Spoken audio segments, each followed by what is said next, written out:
Sextou na Universidade. Começa agora o Somos Um. Universitários Missionários na Rede 316. Somos Universitários Missionários aqui na nossa Rede 316, com o pastor Marcelo Santos, já ao vivo aqui com a gente, para a gente bater um papo sobre esse assunto seríssimo, importantíssimo, principalmente para esse momento que a gente tem vivido aí em relação a esse povo indígena, os índios Yanomami. E aí, pastor, a situação dos índios Yanomami está passando aí em todos os jornais, né? A mídia só fala disso. Foi por causa disso que o senhor decidiu falar sobre esse tema? Isso mesmo, Naya, foi por isso mesmo, né? Muitos aí estão acompanhando aí sobre essa crise humanitária, né, que está havendo ali na reserva indígena, nas terras indígenas dos Yanomami, lá na região de Roraima, né? Para quem não está acompanhando, para quem não está chegando agora e não sabe, basicamente o que acontece tem muitos garimpeiros ilegais que estão ali, eles invadem ali as terras indígenas e eles provocam muitas coisas ruins, né? Por exemplo, eles usam o mercúrio para garimpar lá o ouro dos rios, e o mercúrio envenena o rio, mata os peixes, né? E uma das fontes de alimentação dos Yanomami são os peixes. A própria presença ali dessas pessoas provoca malária, transmite malária, doenças que eles não têm os anticorpos ainda preparados.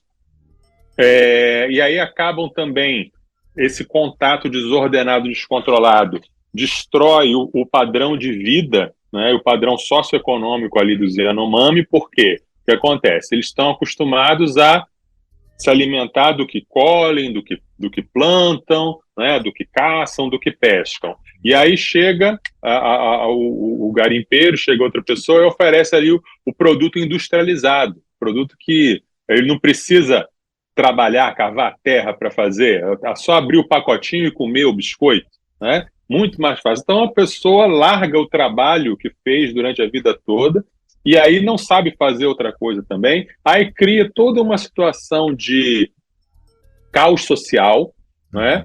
E aí, além disso, tem os conflitos armados, né? Os garimpeiros muitas vezes entram em conflito com os índios pela terra, pela posse da terra, e tem mortes violentas. Então, houve uma explosão. Esses são problemas que sempre existiram, é bom frisar, né?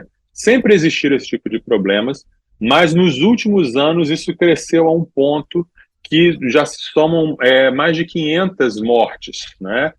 Mais de 500 só de crianças, né? 99 crianças morreram só no ano passado. E aí as imagens que chocaram o Brasil e o mundo são imagens de índios, né, esqueléticos, morrendo de fome, crianças, né, que deveriam pesar 20 quilos, pesando 10 quilos, crianças cheias de doença, contaminação do mercúrio e doenças de malária e fome mesmo, e morrendo de fome. Imagens muito fortes que chocaram muitas pessoas. Agora, o que acontece, Nayan? Hoje em dia, no Brasil, tudo, em torno de tudo, gera-se uma discussão política, né? Qualquer motivo, qualquer assunto, por causa da polarização política que nós já falamos aqui no nosso programa de Natal, qualquer assunto gera uma discussão política. E aí formou-se essa polarização, né? As pessoas que já não gostavam do governo anterior, do governo que saiu, aproveitaram essa situação para falar, tá vendo? Olha isso, tudo nas costas dele. E estão realmente com muita raiva e falando disso o tempo todo. E as pessoas que gostam do governo anterior ou estão caladas, ou ficaram quietas em silêncio, não mostram que estão indignadas, não mostram que estão tristes, não. Ou então tentam minimizar a situação, tentam dizer que não é bem assim, ou tentar mudar o foco da situação, tá? Hoje, Nayan, eu não vou entrar na questão política da coisa, né? nós já fizemos programas sobre política e eu vou fazer em breve uma série de programas, não um programa só, mas uma série de programas só sobre política, onde a gente vai se aprofundar bem em todos os lados da questão política. Mas hoje eu quero enfocar aqui o aspecto humanitário da questão e o aspecto missionário dessa questão. É sobre isso que eu vou falar, tá? A gente pode discutir politicamente várias coisas. A gente pode discutir civilizadamente sobre mas será que o tamanho da reserva não é grande demais? Mas o garimpeiro também não tem que ter condição de trabalhar? Mas a gente não precisa ter uma revisão nessas políticas. Isso aí a gente pode conversar. Sim. Mas hoje, o que está acontecendo lá nas terras Yanomami é um crime. Né? É um crime por quê? Porque o garimpeiro é uma profissão honrada como outra qualquer. Né? Acredito até que tenha irmãos nossos que sejam garimpeiros. A pessoa está lá defendendo a vida. Mas nesse caso não são garimpeiros, são garimpeiros ilegais. São bandidos, são pessoas que estão ultrapassando os limites da lei. Né? E o fato em si gera todas essas questões que a gente está vendo. Né? Uma anarquia, uma falta de controle e um crime, e mais do que um crime, mais do que uma simples ilegalidade, é uma tragédia humana. Né? Uma tragédia humana. Tá? A questão indígena ela é muito antiga. Né? Essa questão vem lá do processo da colonização. Né? Existiam milhões de pessoas que viviam aqui no Brasil antes dos portugueses chegarem, e elas viviam a vida delas, elas tinham os trabalhos delas e a vida delas, e quando os portugueses chegaram, houve um verdadeiro massacre. Né? A gente não pode ficar glorificando o passado e sem perceber que houve muita matança, muita injustiça. Né? Muitos índios foram mortos, muitos índios houve uma tentativa de escravizar os índios, mas não deu certo, né? Mas muitos foram mortos, muitos foram expulsos de suas terras, e a gente não pode ficar glorificando o passado, tá? Então é uma questão humanitária. Além disso, tem outra questão também. Temos um mandato de Deus, uma ordem de Deus, para pregar o evangelho a toda a cultura, pregar o evangelho a todos os povos e a todas as criaturas. Tá? Porém, situações como essas dos indígenas, situações como essas dos Yanomami e situações que houveram no passado, fazem com que no meio secular haja uma pressão e uma ideologia de que o índio precisa ficar isolado. Que todo contato do indígena com a civilização não indígena só produz desgraça e morte. E aí os nossos cristãos universitários, né, os nossos universitários missionários que acompanham o nosso programa, sabem que há uma pressão mesmo no meio acadêmico para condenar qualquer trabalho missionário. Eles querem ver o diabo na frente, mas não querem ver o missionário. Os estudiosos, né, aqueles que estão que trabalham com essa questão, porque eles acham que o evangelho só produz o mal, produz a destruição da cultura, né? E tem muitos universitários cristãos que embarcam nessa onda e olham essa situação e dizem, não, o melhor que a gente tem a fazer é realmente só orar, né? O melhor que a gente tem a fazer é não se envolver e deixar o índio lá com a sua cultura, com a sua religião. Mas será que é por aí? Será que é isso que Deus quer de nós? Qual deve ser o nosso papel? Né? Então é sobre isso, sobre todas essas questões que a gente vai discutir no programa de hoje. Beleza, show de bola. É um assunto realmente, igual o senhor falou, né? Se for pra gente pegar os detalhes, né, desse caso, né, desse assunto que tá no momento, né, nas mídias, a gente tem muito o que falar, muita coisa para discutir, né? Mas a gente vai focar hoje só nessa questão evangelística, no nosso papel como cristão, Então vamos ficar concentrados nisso aí hoje. Isso aí. E os nossos ouvintes podem já mandar suas perguntas, os seus comentários, lembrando disso. Lembrando que a gente não vai tratar da política envolvida ou sobre qual direita, esquerda, progressista, conservador, mas vamos tratar do sofrimento dos indígenas, do que a gente pode fazer para aliviar esse sofrimento, qual deve ser a nossa postura e sobre a ordem de pregar o evangelho para os indígenas, ok? Inclusive, já pegando o seu gancho aí sobre essa questão de política, né? Alguns duvidam, outros têm certeza do que está acontecendo, né? Alguns têm dúvidas, né, do que está acontecendo. Essa crise, né, que se fala tanto dos Yanomami, é real ou é fake news, pastor Marcelo? Perfeita pergunta, né? Nós já fizemos um programa aqui, os irmãos podem procurar nos arquivos aí, um programa inteirinho sobre teorias da conspiração e fake news. Como eu falei, a gente não vai entrar na questão política da coisa, mas eu quero deixar um alerta para todos os irmãos, né, para terem cuidado com as fake news. Fake news e teorias da conspiração, elas estão muito presentes no dia de hoje. Agora, ironicamente, quem mais é enganado pelas fake news é justamente quem se orgulha em não cair delas, né?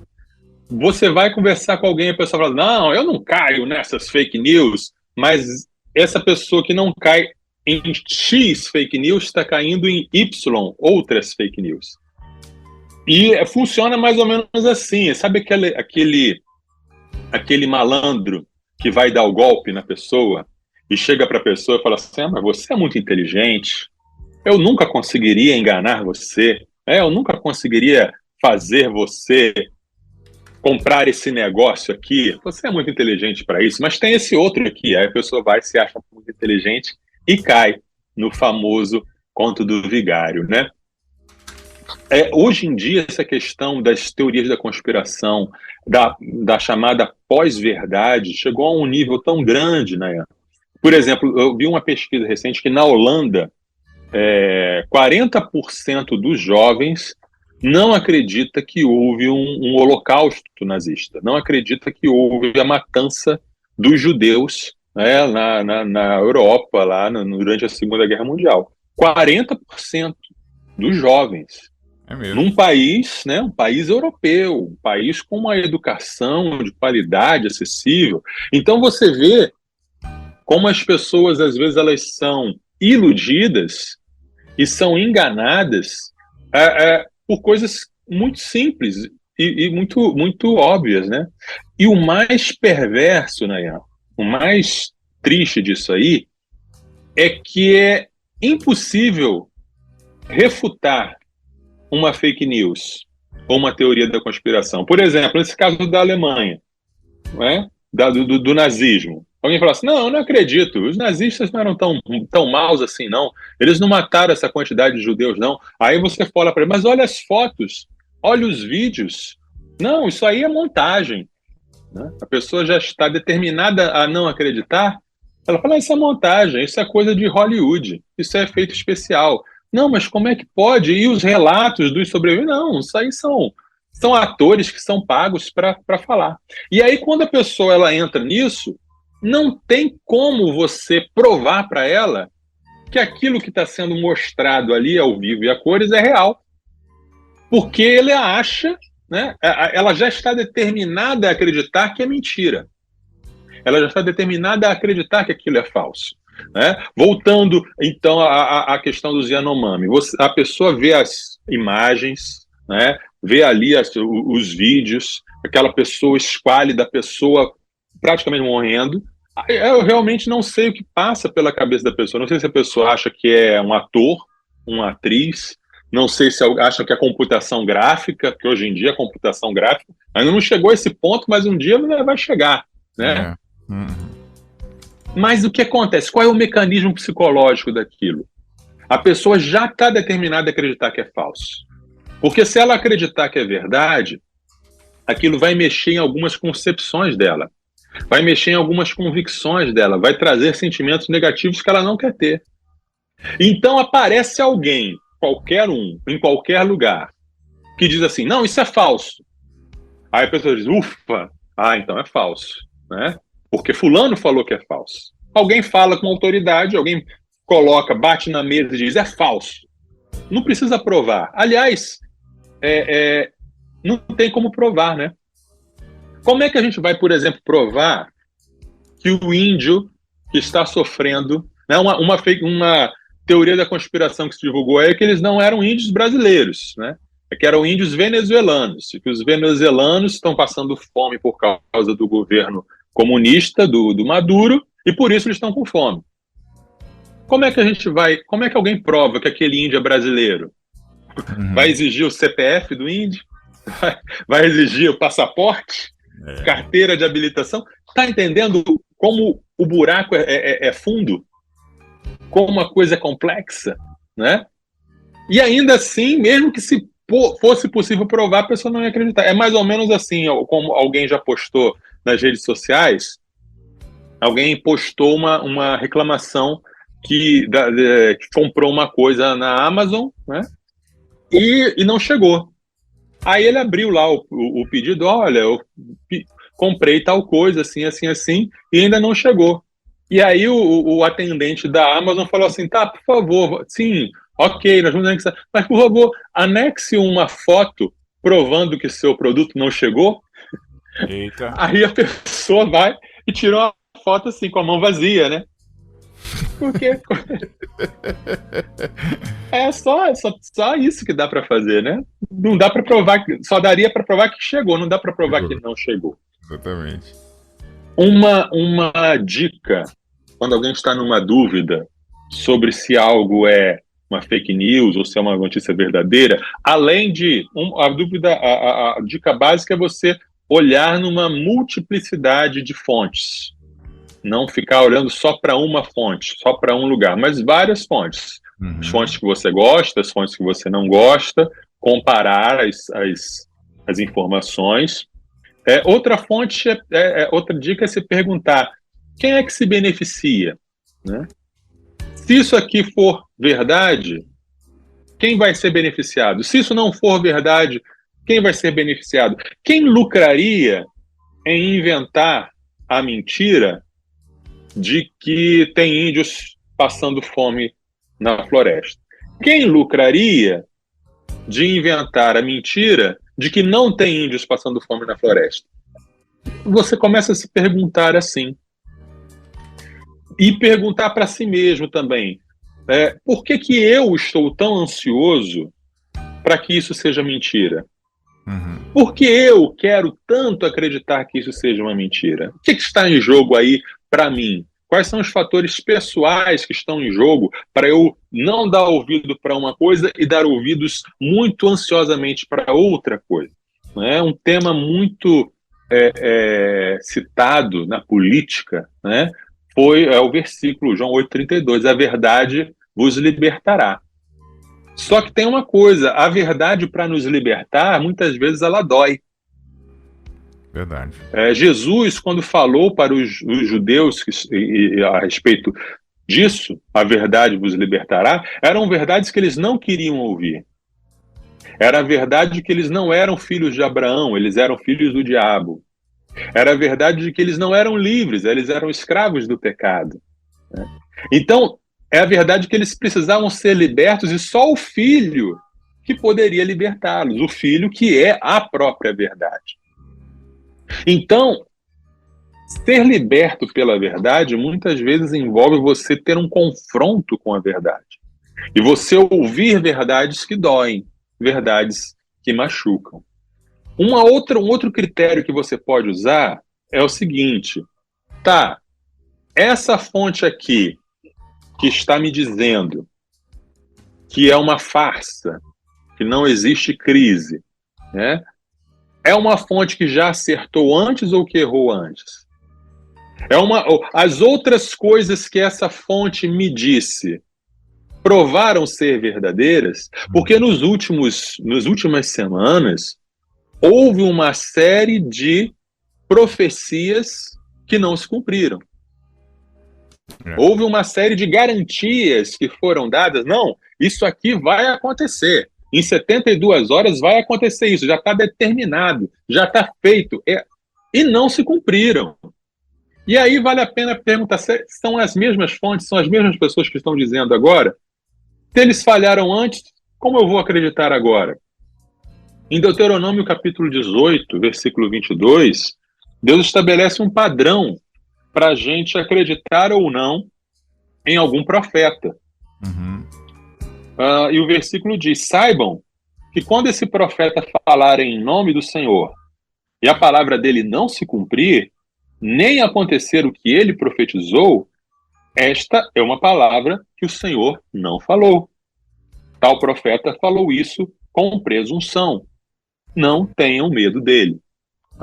Então existem muitos profetas por aí, profetas no sentido religioso, que dizem falar em nome de Deus, e profetas, entre aspas, que não são necessariamente religiosos, mas que garantem, não, tal coisa vai acontecer, eu tenho fontes, eu tenho conhecimentos ocultos, e tal coisa acontecerá no dia tal, e não acontece, como as pessoas que esperavam a volta de Jesus em 1914 e se frustraram, e acabaram fundando Testemunhos de Jeová, acabaram fundando outras seitas, porque se frustraram, mas esperaram a volta de Jesus, né? Por falsos profetas. Tá? Agora, se em tudo isso você continuar acreditando, não são índios brasileiros, são índios venezuelanos, será que por causa disso eles devem morrer de fome? Será que por causa disso a gente não deve se compadecer do sofrimento e saber, caramba, tem pessoas sofrendo ali e alguma coisa precisa ser feita, né? Então a gente deve, em tudo, ser pró-vida, né? Ser pró-vida, ou seja, quando o governo atual começou a falar de flexibilização de aborto, quando os líderes do governo atual começaram a sinalizar que querem flexibilizar o aborto, nós, muito prontamente, fomos para as mídias e dizer, não aprovo isso é errado, e é errado mesmo, né? Mas a gente deve ser pró-vida não só até o momento do nascimento, a gente deve ser pró-vida a vida toda, ou seja, a nossa luta é para que o ser humano, criado à imagem de Deus, permaneça vivo, e a gente faz o que for preciso para que isso aconteça. Muito bem. 3 horas e 26 minutos. Galera, fique à vontade. 11 930 030316. Você pode ficar à vontade para deixar sua pergunta, teu comentário, tua contribuição com a gente aqui no programa Tarde Viva, aqui no nosso quadro Somos Um, beleza? Tem um áudio aqui da nossa querida irmã Luziette, tá sempre participando com a gente. Vamos ouvir o que ela tá falando? Que tema tão importante hoje, viu, Nayan? E pastor Marcelo Santos, muito importante mesmo, viu? Verdade, obrigado, irmã Luziette. Amém, obrigado. Tá lá em Paulista, Pernambuco. O Rodrigo dos Santos, da Igreja Batista Curva do Oeste em Praia Grande, São Paulo, colocou: boa tarde, graça e paz, pastor Nayan, pastor Marcelo. É muito triste o que os índios estão passando. Como cristão devemos ajudar, pois lá em Mateus 16,15 diz que devemos fazer. Que Deus ajude nossos irmãos missionários e os índios que estão enfermos a serem curados. Ótima tarde a todos. É isso, amém. Querido Digão. Um abraço, Rodrigo. Deus abençoe. Vamos lá. Quem mais aqui? O Dinho Guimarães. Isso aí, Dinho Guimarães, Primeira Igreja Batista de Imperatriz, no Maranhão. Muito bom esse assunto em debate nesse momento na Rede 316, a questão dos povos Yanomamis. Tenho um conselho para não cair em fake news. Olha o conselho do Dinho, pastor Marcelo. Diga, Dinho. Leia. Ele colocou um monte de leia aqui. Isso aí, é isso mesmo. E ler de fontes diferentes, né? Não isso. Ler de tudo, leia de tudo. Abra o seu radar e leia aquelas fontes que você não concorda. Puxa, aquele cara chato, vai ler o cara chato, vai ler o cara impertinente, porque você se enriquece ao ver os argumentos e você descobre a verdade. Salomão fala: na multidão de conselhos a sabedoria. É isso aí. Ele ainda completa aqui dizendo o seguinte: Não estou falando em ler o WhatsApp, falo em ler jornais, revistas, sites jornalísticos, escutar podcast, assistir telejornais, em outras palavras, informe-se o máximo que puder sobre tudo, saiba conversar sobre qualquer assunto, vá atrás da verdade sempre. Nós, crentes em Jesus Cristo, temos compromisso com a verdade. Isso, meu irmão. É isso aí. Dinho, obrigado, viu, pela contribuição aqui com a gente. A Alessandra, ela colocou aqui... Deixa eu ver o que ela falou aqui. Peraí. Ela tá falando, esse é um assunto espinhoso, meu pastor. Eu penso que a pessoa não quer acreditar porque não tem patente nessa situação. Acredito que ela deve ser parente, né? Deve ser parente. Parente nessa situação, porque se tivesse, sentiria a dor e a compaixão. Gente, fica onde, né? Ela faz aqui esse questionamento. Flexibilizar o aborto, misericórdia, né? Comentou aqui. Misericórdia mesmo. Ninguém é mais indefeso do que uma criança no ventre da mãe, né? A gente tem que proteger essa vida de qualquer maneira. É isso. Bom, pastorzão, seguindo aqui, então, nossa sequência de perguntas, né, sobre esse assunto de hoje. Quem está chegando agora, a gente está falando sobre o Evangelho e a questão indígena, viu, gente? Falando especificamente sobre a situação dos índios Yanomamis. Dito isso, sobre essa questão aí do fake news, verdade ou não, né? Dando orientação para a galera buscar essas fontes, o que a gente deve fazer, pastor, diante do sofrimento dos indígenas? Vamos falar na prática da coisa aí. Sim, isso aí. A primeira coisa, né, é entendermos que são pessoas criadas à imagem de Deus e que precisam da nossa ajuda, né? Essa é a primeira coisa que deve vir na nossa mente. Quando a gente vê uma imagem dessa, quando a gente ouve uma notícia dessa, é se conscientizar. Seres humanos criados à imagem de Deus. E aí isso me faz lembrar de Tiago, né, capítulo 4, versículo 17. Portanto, aquele que sabe que deve fazer o bem e não o faz, nisso está pecando. O pecado não consiste só nas coisas ruins que a gente de fato faz. Eu bati em alguém. Eu xinguei alguém. Eu roubei alguém. Isso é pecado. Mas você saber o bem que você deve fazer e você se recusar a fazer, isso também é pecado. É o pecado da omissão. É o pecado de lavar as mãos, é o pecado de ser como Pilatos, dizer, não tenho nada a ver com isso. Como a irmã falou, não tem nenhum parente envolvido, para que eu vou me meter nessa história? Deixa eu seguir a minha vida. Essa indiferença, essa omissão, isso é pecado. E isso é cobrado pelo Senhor. Vários profetas lá do Antigo Testamento falam que Deus ia cobrar do seu povo porque eles tinham a indiferença pelo sofrimento do outro. Via o pobre caído na rua, passava por cima, vendia o pobre pelo par de sapatos, ou seja, um coração duro, né, sem misericórdia.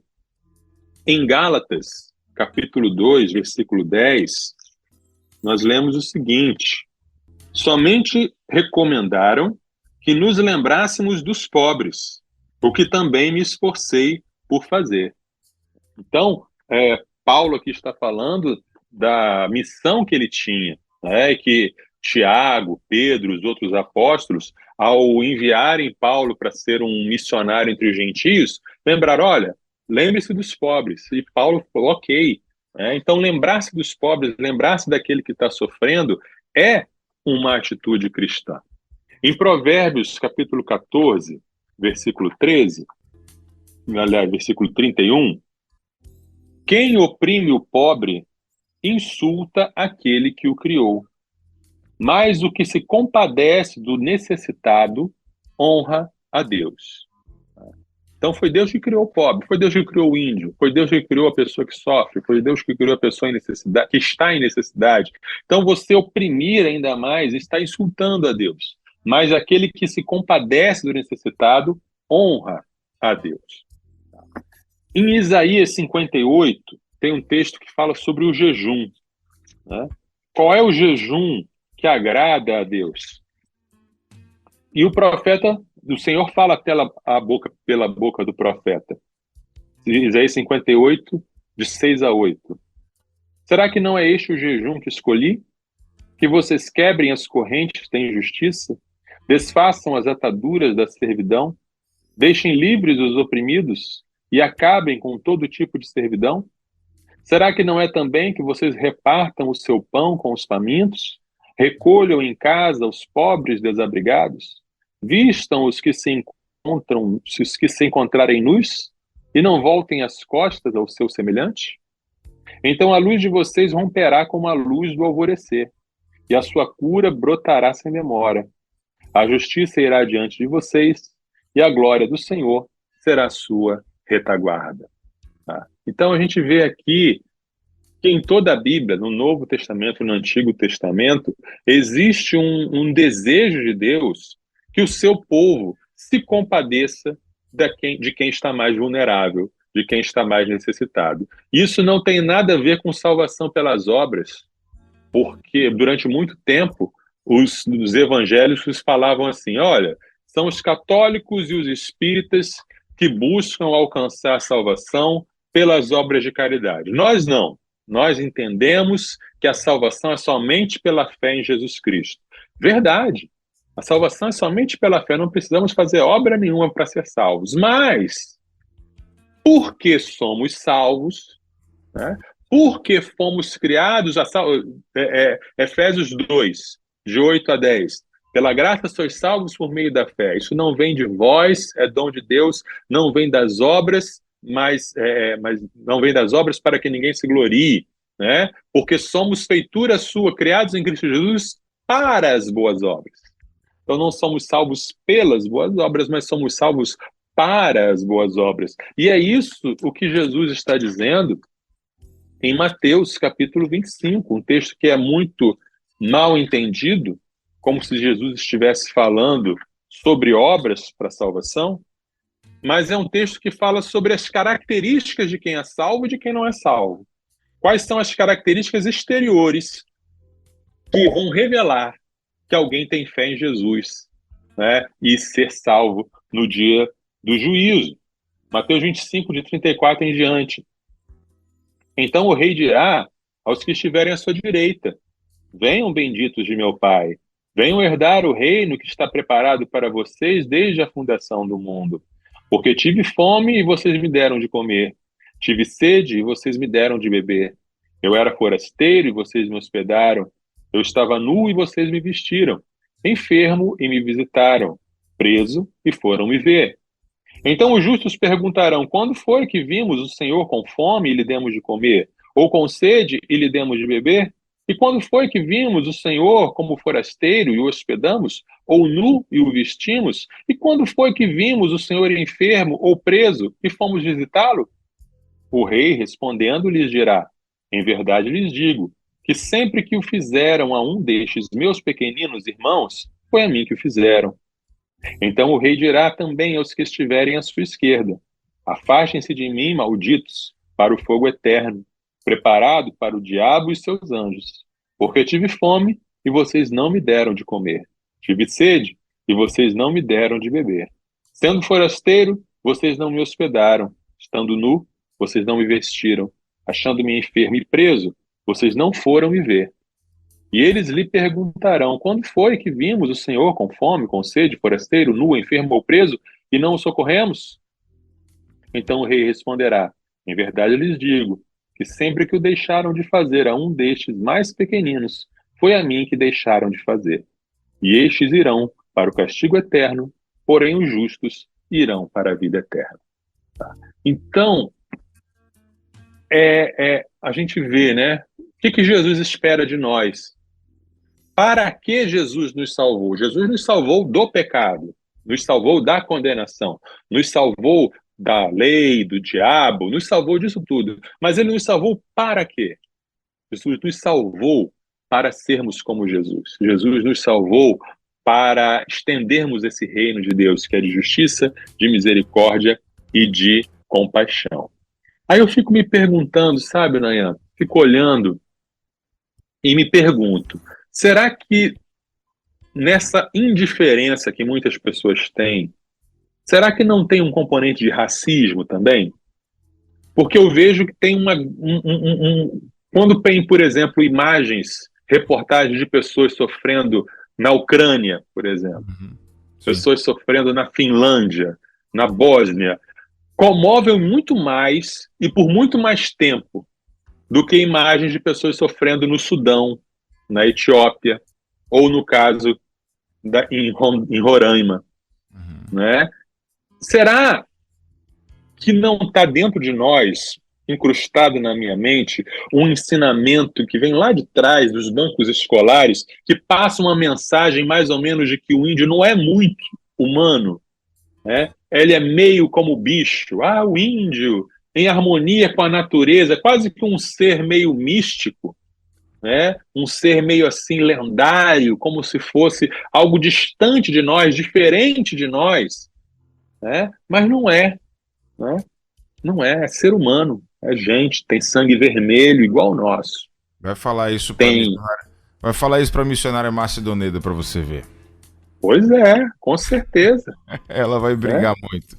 Ela briga, mas tem essa ideologia, tá? Às vezes a pessoa escapa e fala coisas como assim, lá no encontro tinha 20 pessoas e 12 índios, sabe? Escapa, assim. Pessoa é uma coisa e índio é outra. Sim, sim. Né? Então,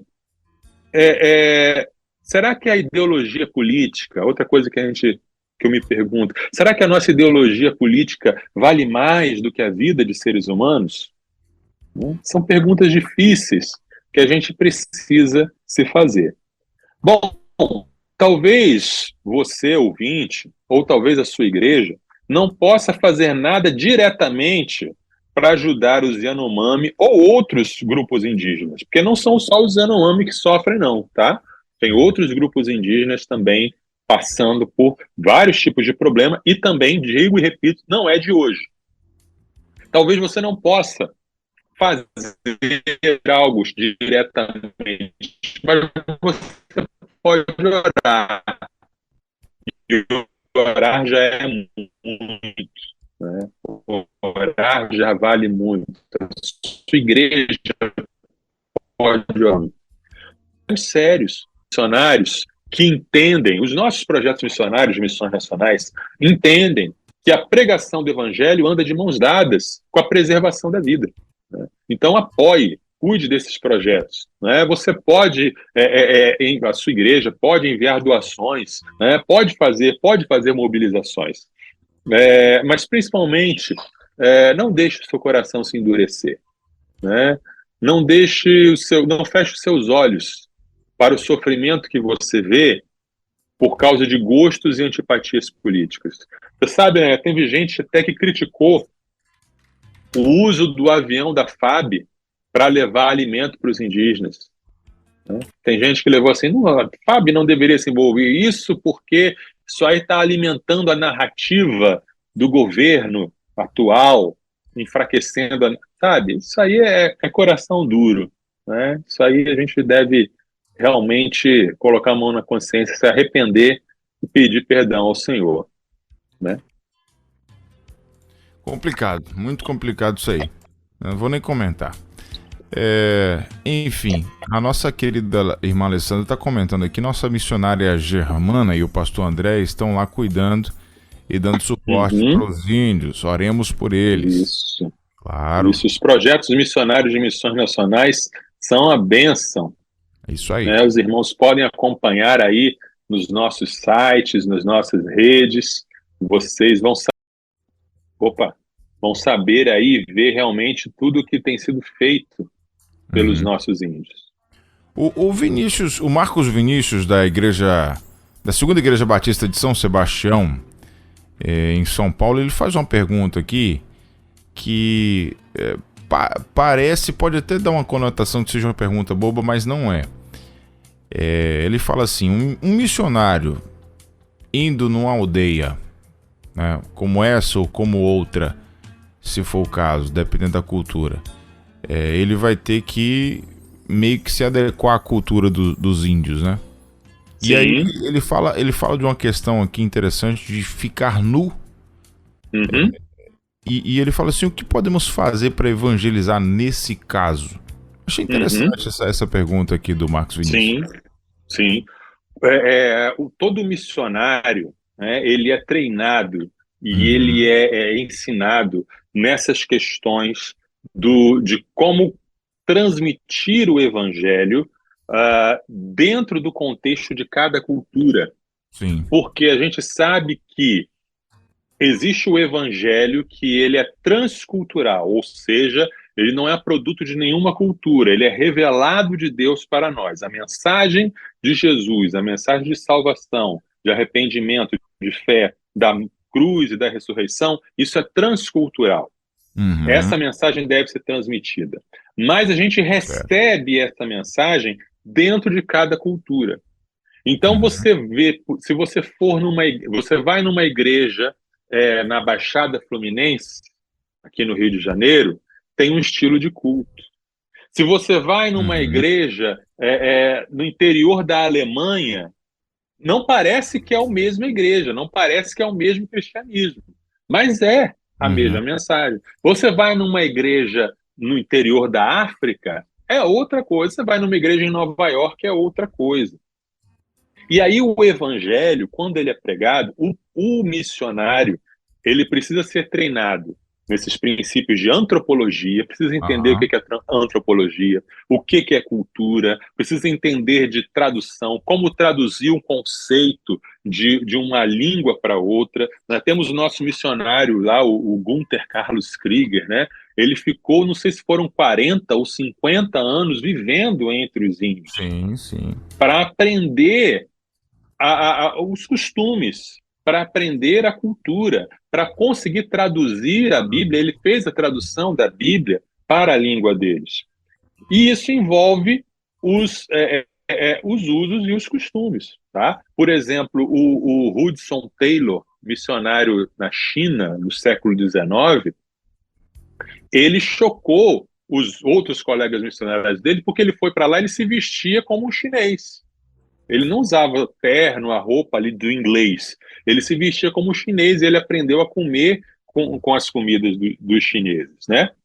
Quanto à questão do andar nu, isso vai variar, porque existem vários processos de aculturação, né? Existem tribos indígenas que vivem muito isoladas, não têm praticamente contato nenhum com a civilização ocidental, e mantém 100% os costumes. Tem outros que já absorveram algumas coisas, né? E já usam short, já usam uma cueca, alguma coisa, né? Então, dá para o missionário se encontrar em algum lugar no meio do caminho, né? O missionário não vai fingir que ele é algo que ele não é. Sim. Mas ele pode sim encontrar nesse meio do caminho e pode pregar o evangelho sabendo que existem coisas na cultura indígena que o evangelho não vai precisar mudar. Né? Não necessariamente o índio que se converte ele vai precisar deixar de andar nu ou deixar de usar as marcas, as tintas. Se aquilo ali não é consagrado a algum espírito, não é consagrado, não tem um conceito religioso, aquilo ali é simplesmente parte da cultura. Sim. E o modo como ele lida com a nudez é diferente do modo como a gente lida com a nudez, que já foi criado de outro jeito. Então tem elementos na cultura que não vão precisar ser mudados pelo evangelho e tem situações, elementos da cultura que precisam ser mudados pelo evangelho. Por exemplo, em algumas tribos, tinha-se o costume do infanticídio, né? Quando a criança nascia com algum defeito físico, ou quando nasciam gêmeos, né, deixava-se a criança para morrer, enterrava-se a criança viva.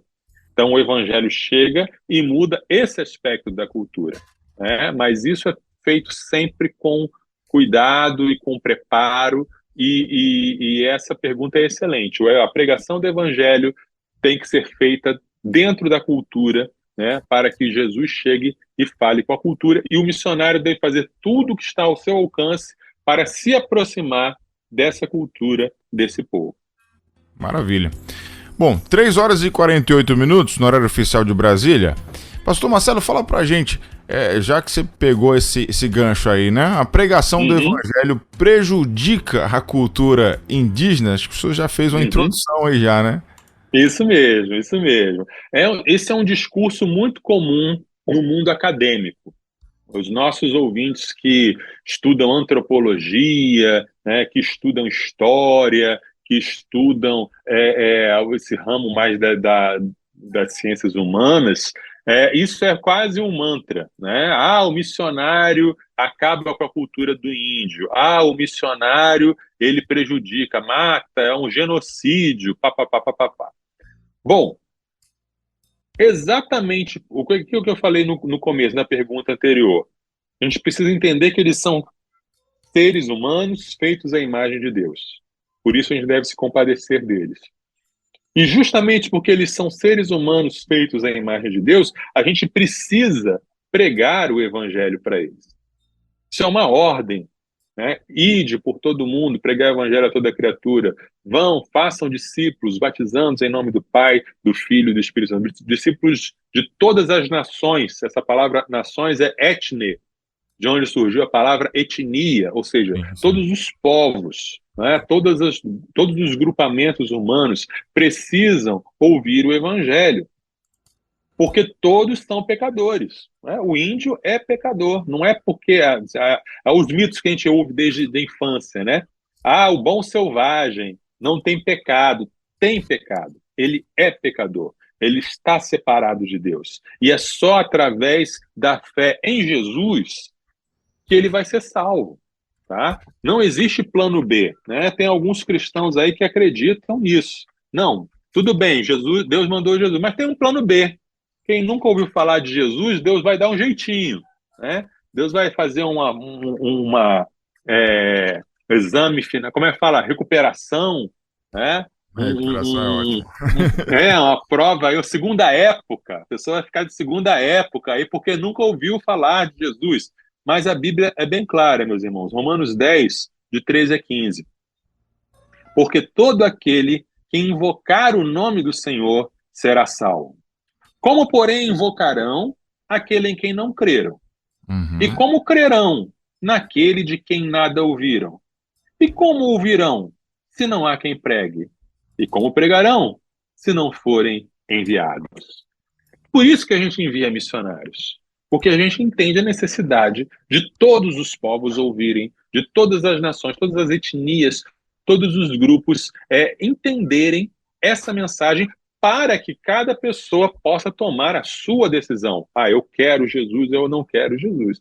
Não é como se a nossa situação diante de Deus fosse neutra, e aí a pessoa ouve Jesus e aceita, fica bem, ouve de Jesus e rejeita e fica mal. Não, a nossa situação já é mal.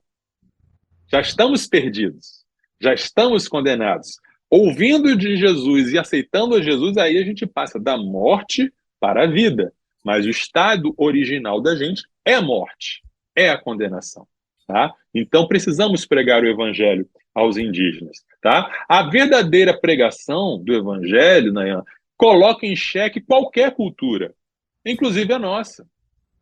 Toda cultura ela tem elementos bons, elementos neutros, mas também elementos satânicos. E toda cultura vai ser posta em xeque. Toda cultura vai ser desafiada por Jesus. Tá? 7 de 24 a 31, Paulo está falando para uma cultura que, assim como a dos indígenas, era politeísta, poligâmica também, né? Paulo fala, sem meias palavras. O Deus que fez o mundo e tudo que nele existe, sendo ele Senhor do céu e da terra, não habita em santuários feitos por mãos humanas, nem é servido por mãos humanas como se precisasse de alguma coisa, pois ele mesmo é quem dá a todos a vida, respiração e tudo mais. De um só homem fez todas as nações para habitarem sobre a face da terra, havendo fixado os tempos previamente estabelecidos e os limites da sua habitação, para buscar em Deus, se porventura tateando possam achar, ainda que não esteja longe de cada um de nós. Pois nele vivemos, nos movemos e existimos, como alguns dos poetas de vocês disseram, porque dele também somos geração. Portanto, visto que somos geração de Deus, não devemos pensar que a divindade é semelhante ao ouro, à prata ou à pedra, trabalhados pela arte e imaginação do homem. Deus não levou em conta os tempos da ignorância, mas agora ele ordena a todas as pessoas, em todos os lugares, que se arrependam. Porque Deus estabeleceu um dia em que julgará o mundo com justiça por meio de um homem que ele escolheu, e deu certeza disso a todos, ressuscitando dentre os mortos.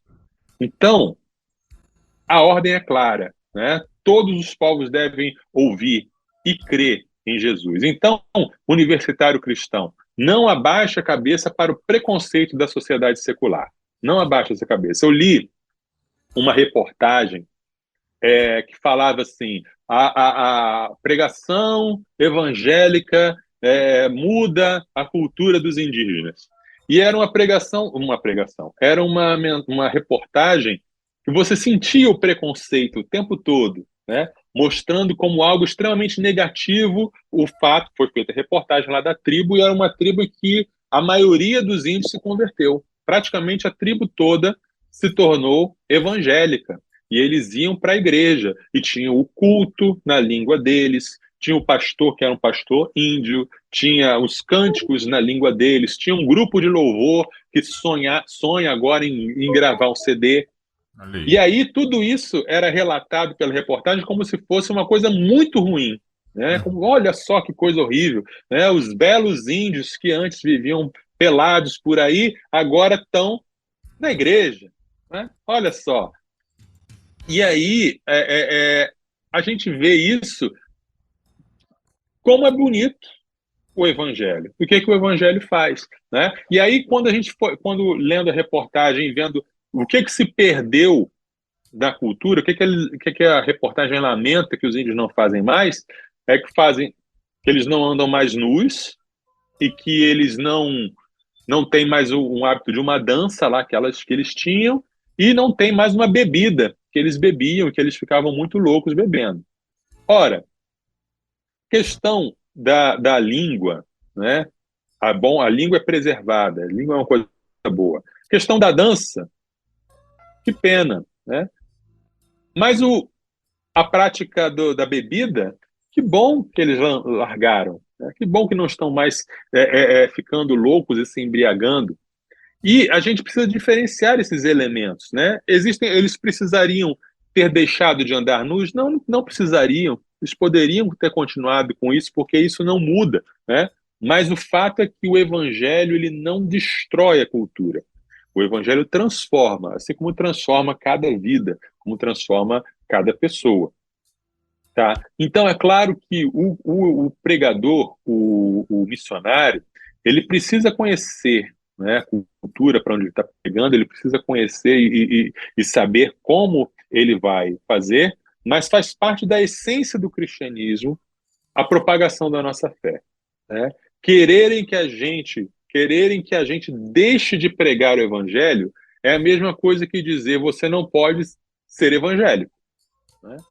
É perseguição religiosa, né? A gente entende que a pregação do evangelho faz parte da essência da nossa fé, né? Que Jesus nos deu essa ordem, que Jesus morreu para salvar a todos e que todos precisam ouvir, né, essa mensagem. E o missionário, né, é o maior aliado do indígena, tá? Desde a época da invasão portuguesa, em que os soldados e os mercadores queriam matar os índios, escravizar os índios, os missionários portugueses católicos, ao contrário do que se diz por aí, eles salvaram muitas vidas indígenas, né? Ao contrário do que se diz por aí, que eles diziam que o índio não tinha alma, isso é mentira, isso é fake news, né? Porque os missionários católicos diziam, não, vamos catequizá-los, vamos ensinar o evangelho para eles. Sim. Então, eles não tinham todo esse entendimento sobre a diferença cultural, mas eles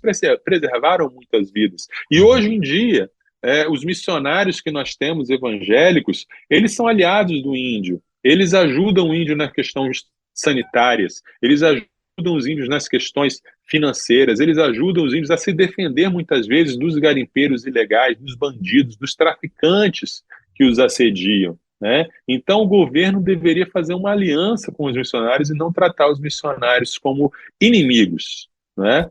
Uhum. Então, resumindo, né, ore pelos projetos missionários de missões nacionais, né, contribua com os nossos projetos missionários, participe dos projetos missionários, se você puder, né, e saiba que não há maior demonstração de amor do que pregar o Evangelho, né? Por isso devemos pregar o Evangelho aos Yanomami, aos povos isolados, aos povos que têm contato com a civilização, todos os povos a gente deve pregar o Evangelho de Jesus.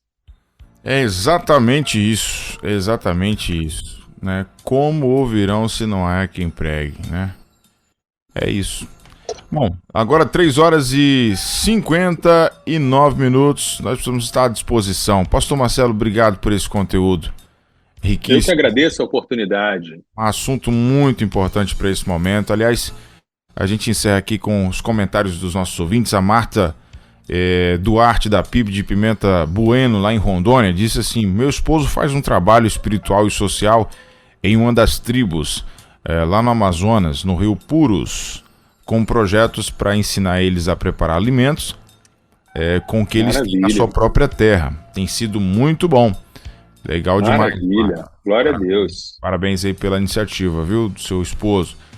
A Maria Marçal, infelizmente tem pessoas dizendo que essa questão dos índios é exagero, que aquelas imagens são da Venezuela, que tem até crentes acreditando, somos salvos pelas obras, mas as obras faz parte da vida do salvo, precisamos aprender mais com o Mestre Jesus. Amém. Maria Marçal falou tudo aqui, resumindo, né, o que o pastor tinha dito no início. Bom, isso, pastor.